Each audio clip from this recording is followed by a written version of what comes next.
Verónica González y Daniel Novoa.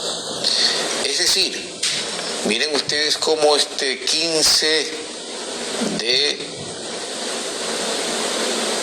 septiembre te marca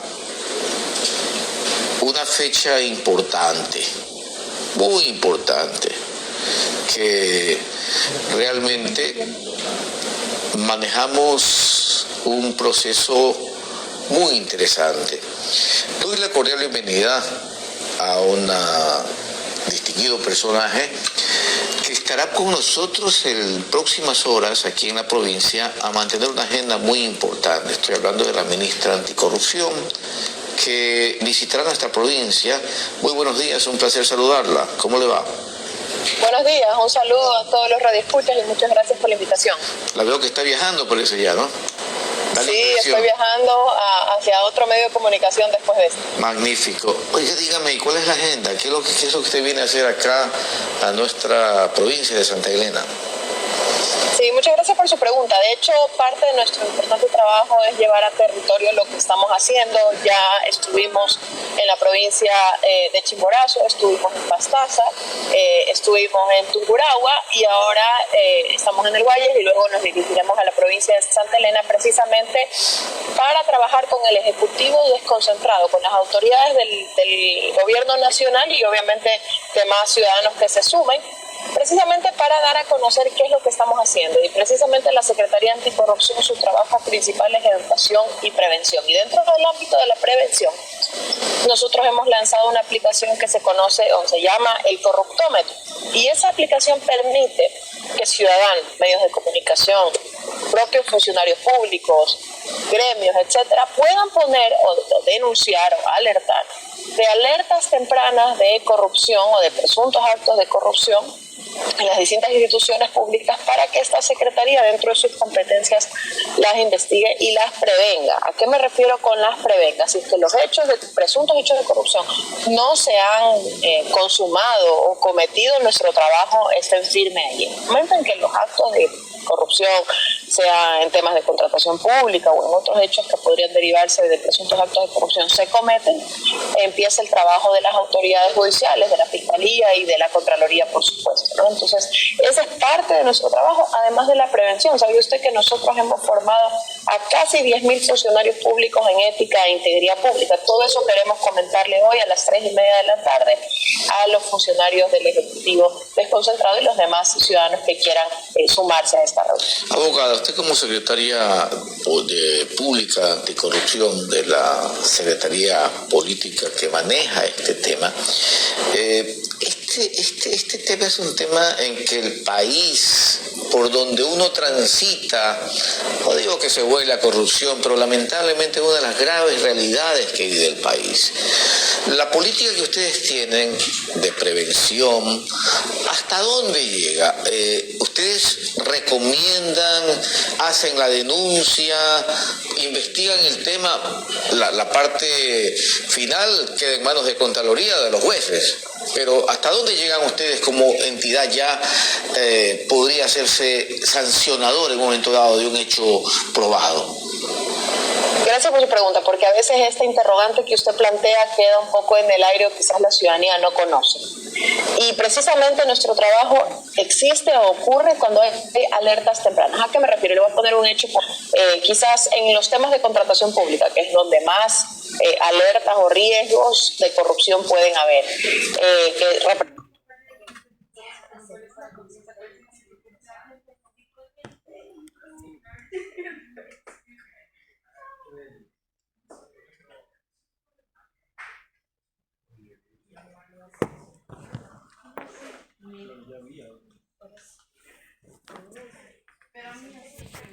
De hecho, el 65% de los presuntos casos de corrupción ocurren en contratación pública. Entonces, por ejemplo, nos llega una alerta sobre que los términos pueden estar mal hechos de manera antitécnica, direccionados hacia un solo proveedor, etcétera. Entonces, ¿nosotros qué hacemos? Contrastamos esa información del denunciante, acudimos a la autoridad, al ministro, a la ministra, al secretario de Estado, al gerente de la empresa pública y precisamente corroboramos lo que está o contrastamos lo que está afirmando el denunciante. Si eso ocurre, pedimos que se corrija, se suspenda el proceso, se corrija esta denuncia que ha hecho el ciudadano y posterior a eso se continúe con el proceso, por darle un ejemplo particular. Pero si, por ejemplo, nos denuncian que ha habido sobreprecios en un contrato adjudicado, ese momento es el trabajo ya de la Contraloría General del Estado en caso de que haya existido esa irregularidad, ¿no? Entonces, un poco esa es la diferencia entre nuestro trabajo y el de las autoridades judiciales y la Contraloría General del Estado.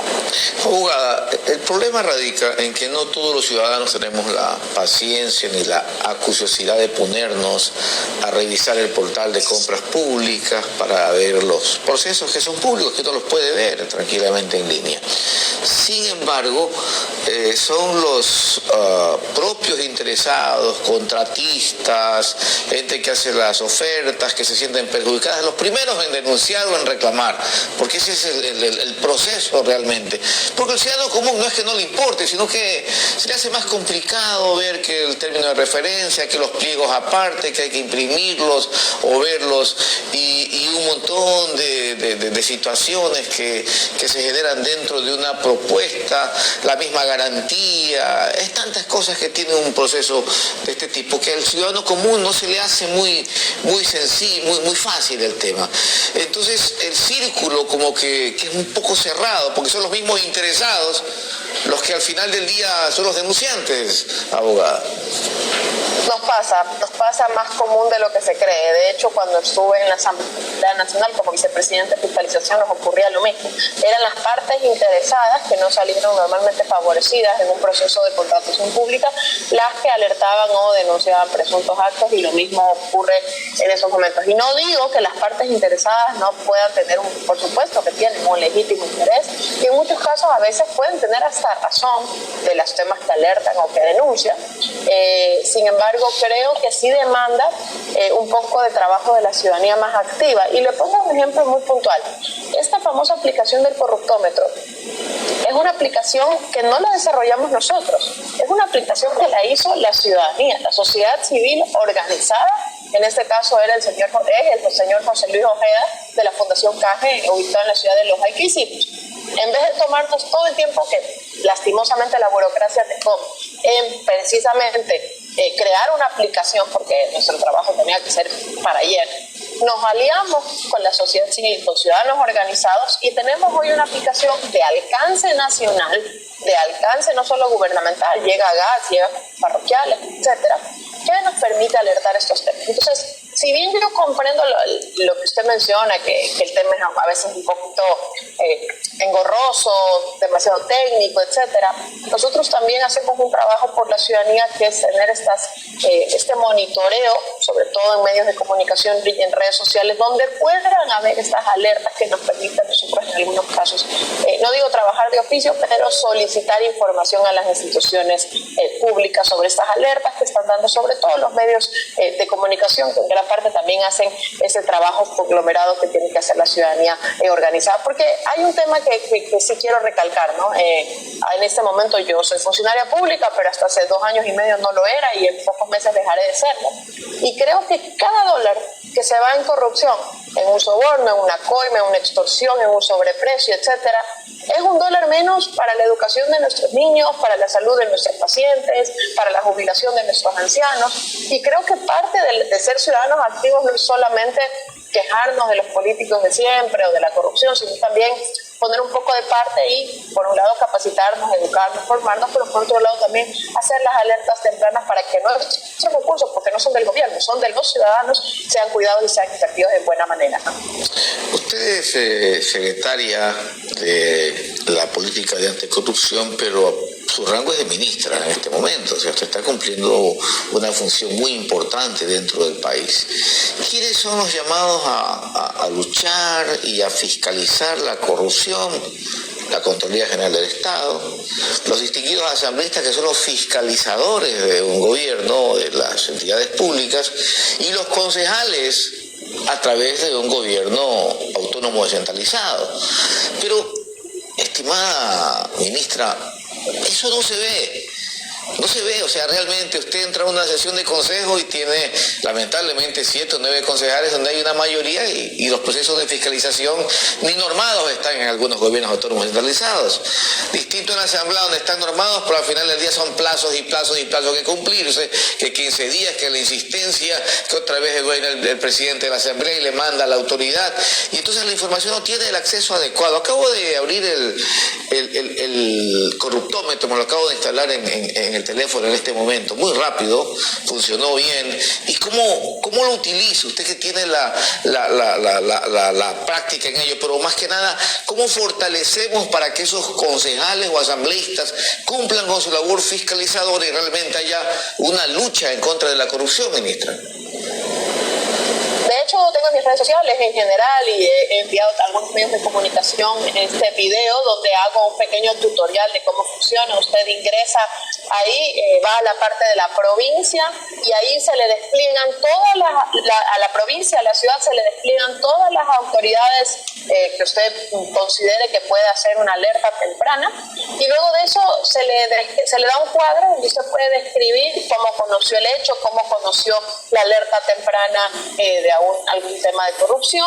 También le hacemos una explicación de cuáles podrían haber sido los hechos, porque puede ser que la ciudadanía confunda el concepto entre peculado y extorsión, por ejemplo. Entonces se le describe un poco para que la ciudadanía esté más familiarizada con estos conceptos. Luego usted tiene un link, un espacio para agregar fotos, documentos, videos, etcétera. Y luego puede, y esto es muy importante, una innovación que hicimos en esta aplicación que no había antes, presentar la denuncia o la alerta de manera frontal con nombres y apellidos o de manera anónima. Sabemos que existen ciudadanos, funcionarios públicos, medios de comunicación en general, que no quieren hacer alertas tempranas con su nombre y apellido, tienen miedo a represalias o no quieren ser identificados, etcétera. También lo pueden hacer así. Y una novedad que también tiene, y eso nos permite enlazarnos con la ciudadanía, es precisamente dar seguimiento al caso. Es decir, si usted plantea una alerta, nosotros recibimos esa alerta, corremos traslado a la autoridad y se le notifica al ciudadano: ya hemos corrido traslado a la autoridad, y con estos antecedentes el ciudadano va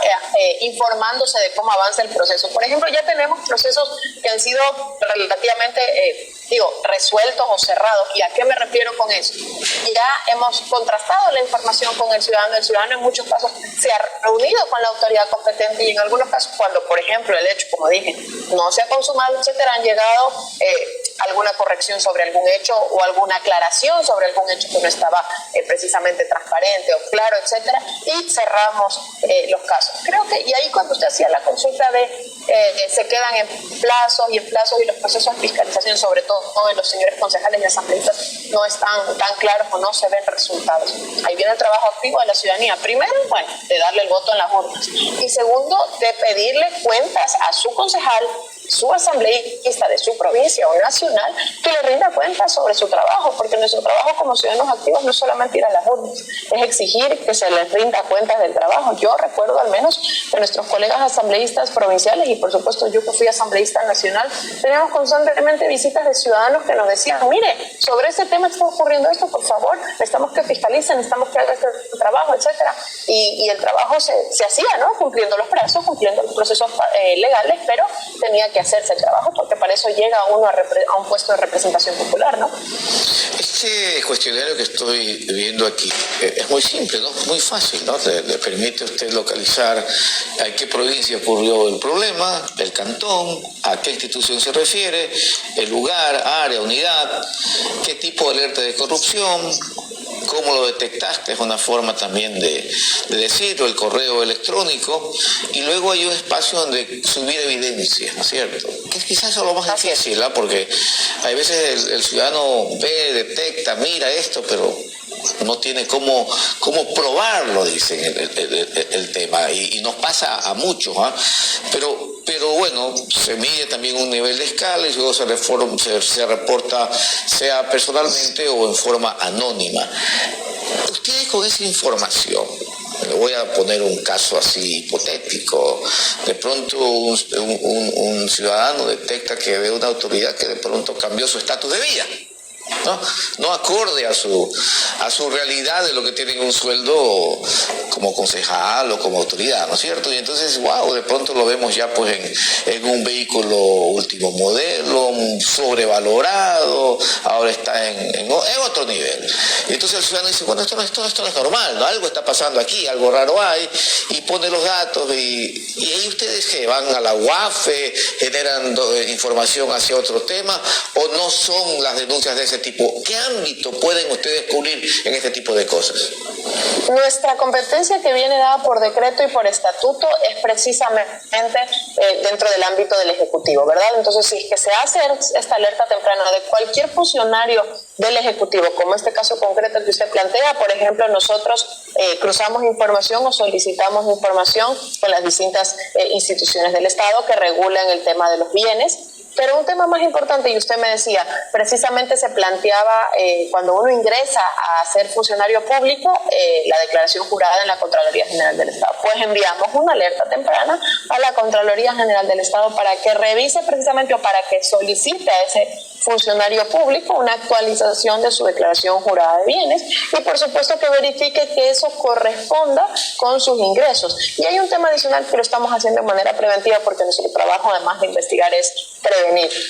Justamente con trabajo que hacemos con las distintas embajadas o representantes de cuerpos consulares, nos reunimos con la embajada norteamericana para trabajar en qué filtros se deberían poner para ingresar, sobre todo a la función pública del Ejecutivo, porque ahí es donde está mi competencia. No se pueden poner más filtros que los que existen en la Constitución para cargos de elección popular, pero sí para cargos de nominación como es los del Ejecutivo. ¿Qué filtros se ponen, por ejemplo, en los Estados Unidos para acceder a trabajar en el gobierno nacional?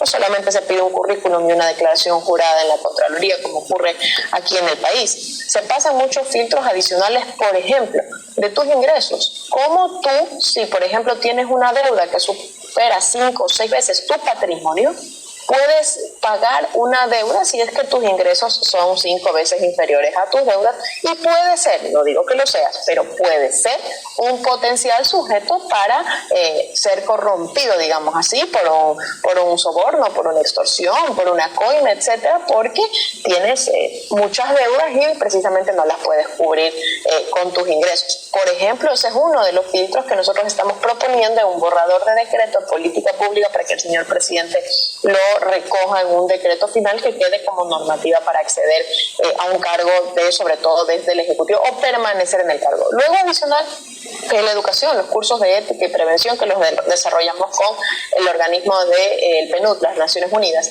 y es en ética e integridad pública. Ya hemos capacitado a 10.000 funcionarios públicos. Nuestra meta al final del gobierno es llegar a capacitar hasta 12.000 funcionarios públicos. Y así vamos armando un paraguas que le llamo yo, donde vamos tomando herramientas que no se toman en otros países para prevenir actos de corrupción. Porque eso se puede sonar a cliché, pero es lo que yo digo siempre. Cada dólar que alguien da en un sobreprecio, da en un soborno, en una coima, en extorsión, es un dólar que nuestros niños nos miran a los ojos y dejan de recibir en educación, los pacientes en salud, etc. Hay problemas de corrupción, estimada abogada, por múltiples factores. Usted me decía, existiendo un problema, lo derivan hacia la entidad especializada, entre ellos la Contraloría General del Estado. ¿Y quién controla la Contraloría? ¿O no conocemos los famosos arreglos extra que se dan por allí a efectos de blindar cualquier situación que se dé, por la inculpación de uno u otro caso porque simplemente no se accede a peticiones de fiscalizadores? Son realidades que las vivimos y que son vox populi, pero que lamentablemente no hay cómo comprobarlas porque no hay documentos de ese tipo. Y en ese rol hay cómo jugar algún papel, estimada abogada. ¿Quién controla la Contraloría? La Asamblea Nacional. De hecho, en el periodo anterior, que fue recientemente disuelto, se le hizo un juicio, se le pretendió pues hacer de parte del ex asambleísta Ronnie Aliaga de la Revolución Ciudadana un juicio político al Contralor General del Estado actual, a Carlos Riofrío, y no se consiguió ni su censura ni su destitución, y ahora no sé si en las últimas noticias de la ciudadanía que nos escucha vio que estamos dentro del concurso de Contralor y acaba de ser suspendido ese polémico concurso en estos momentos con una acción de protección. Sí, vivimos en un sistema de pesos y contrapesos donde nos controlamos, digamos, de alguna manera mutuamente, y en este caso, si usted me pregunta puntualmente, el Contralor General del Estado, que forma parte de otro de los poderes del Estado, no es parte del Ejecutivo, es controlado por el Legislativo, que tiene que fiscalizar, por supuesto, que sus acciones se apeguen a la ley, ¿no? Ay, abogada, pero pedir a la Asamblea que controle y fiscalice adecuadamente, usted y yo sabemos que no es nada fácil. Oiga, abogada, disculpe que sea un poco molestosa. ¿A usted le gusta la hierba Luisa? ¿O le gusta el Quaker? ¿Ah? Usted ya me está haciendo entrar en temas polémicos. No, yo solamente le pido una agüita de hierba Luisa o Quaker. ¿Qué? Yo prefiero una agüita de manzanilla. Ah, ya, porque usted debe haber tomado hierba Luisa, ¿no es cierto? De pequeña o a cualquier edad. Nunca. ¿Y nunca. Quaker? No, porque eso engorda tampoco. Ah, mire, y aquello de que los demás son cuentos tampoco nunca lo dijo. No, jamás. Abogado, un gusto tenerle en nuestro programa, muy gentil por acceder. Un gusto, muchísimas gracias por tenerme aquí. Dialogar con usted y buena estancia aquí en nuestra provincia, y ojalá que sea provechoso para que el sector público pueda tener una transparencia necesaria en la ejecución de contratos públicos que al final del día son beneficiosos para una comunidad en donde lo que más se requiere es que haya pulcritud, limpieza, un trabajo en donde se utilice, como usted bien señala, cada dólar en lo que se requiere y no haya cualquier desvío que pudiera generar alguna normalidad. Buen día. Así es como tiene que ser. Muchas gracias. Buenos días con todos.